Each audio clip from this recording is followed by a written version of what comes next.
నమస్తే, నేను Vamshi. Welcome to news chips. ఇటీవల భారత్పై ప్రపంచ దేశాలన్నీ కూడా కన్నేశాయి. అసలు భారత్లో ఏం జరుగుతుంది, భారత్ ఏ విధంగా ముందుకు దూసుకువెళ్తుంది అనే దానిపై ప్రపంచ దేశాలన్నీ కూడా పెద్ద ఎత్తున చర్చిస్తున్నాయి.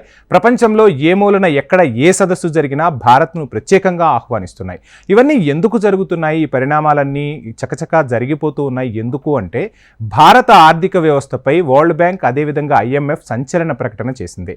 రానున్న 3 ఏళ్లలో బలీయమైన ఆర్థిక వ్యవస్థగా భారత్ అవతరించబోతుందంటూ IMF చేసిన కీలక ప్రకటన ప్రపంచ దేశాలను నివ్వెరపోయేలా చేసింది. ప్రపంచంలో అగ్రరాజ్యాలను తలదన్నేలా భారత ఆర్థిక వ్యవస్థ ఉండబోతుందట. ఇందుకు ప్రధాన కారణం భారత GDP నిలకడగా 6.7% వరకు ఉండే అవకాశాలున్నాయని వరల్డ్ బ్యాంక్ ఒక నివేదిక వెలువరించింది.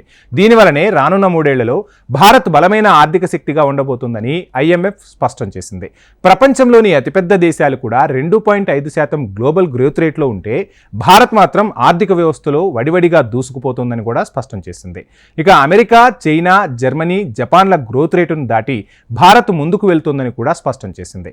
ఈ 4 దేశాల గ్రోత్ రేటు కూడా రానున్న 3 ఏళ్లలో 2.6కు మించే అవకాశం లేదని తేల్చి చెప్పింది వరల్డ్ బ్యాంక్. కానీ భారత్ మాత్రం అంచనాలను మించి దూసుకుపోతుందని స్పష్టం చేసింది. ఇది ఎలా సాధ్యం? ఒకవైపు దేశాలన్నీ ఆర్థికంగా కునారిల్లుతుంటే భారత్ మాత్రం అభివృద్ధి వైపు ఎలా అడుగులు వేస్తుంది అనే దానిపై సమగ్ర వివరణ ఇచ్చింది IMF. దీనికి ప్రధాన కారణం కరోనా ముందు, కరోనా తర్వాత పరిస్థితులను వరల్డ్ బ్యాంక్, IMF రికార్డును స్పష్టం చేశాయి. దీన్ని ఒక ఉదాహరణగా కూడా వరల్డ్ బ్యాంక్ తెలిపింది. 2021లో చైనా లాక్డౌన్లో ఉంటే భారత్ మాత్రం కరోనా నుంచి కోలుకుని వడివడిగా అడుగులు వేస్తూ ముందుకు సాగింది. యాపిల్ లాంటి కంపెనీలు కూడా చైనాలో కరోనా టైంలో లాక్డౌన్లో ఉంటే భారత్లో మాత్రం చిన్న చిన్న కంపెనీలు కూడా ఉత్పత్తులను ప్రారంభించి అప్పటి గడ్డు పరిస్థితులను అధిగమించు ముందుకు వెళ్ళిపోయాయి. ప్రపంచంలోని చాలా దేశాల్లో ఉన్న కంపెనీలు ఈ నేపథ్యంలోనే భారత్ వైపు దృష్టి సారించాయి. భారత్లో తమ ప్లాంట్లను నెలకొల్పేందుకు ఆసక్తి చూపాయి. అలానే చాలా కంపెనీలు చైనా నుండే కాదు ఇతర దేశాల నుండి కూడా భారత్కు వచ్చేశాయి. దీంతో ఒక్కసారిగా భారత ఆర్థిక వృద్ధి రేటు పెరుగుతోంది.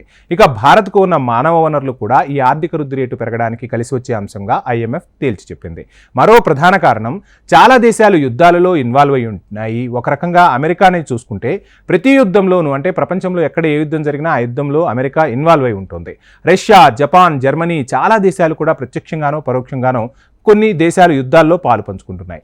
భారత్ మాత్రం శాంతియుతంగా తనకున్న సమస్యలను పరిష్కరించుకుంటూ ముందుకు వెళ్తుంది. ప్రపంచంలో ఎక్కడ ఏ సదస్సు జరిగినా ఆ సదస్సుకు ప్రపంచ దేశాలు ఇప్పుడు భారత్ను ఆహ్వానిస్తూ ఉన్నాయి. బ్రిక్స్ కరెన్సీ కూడా భారత ఆర్థిక వ్యవస్థ రానున్న రోజుల్లో బలీయమైన శక్తిగా ఎదిగేందుకు కారణం అవ్వబోతుందంటున్నారు అంతర్జాతీయ విశ్లేషకులు. ఏది ఏమైనా భారత్ అనుకున్న వృద్ధిని సాధించాలి, ప్రపంచంలోనే ఒక అగ్రదేశంగా భారత్ వెలుగొందాలి. ఆ రోజులు త్వరలోనే రావాలని కోరుకుందాం. ఇది ఇవాల్టి news chips. Please subscribe HM TV.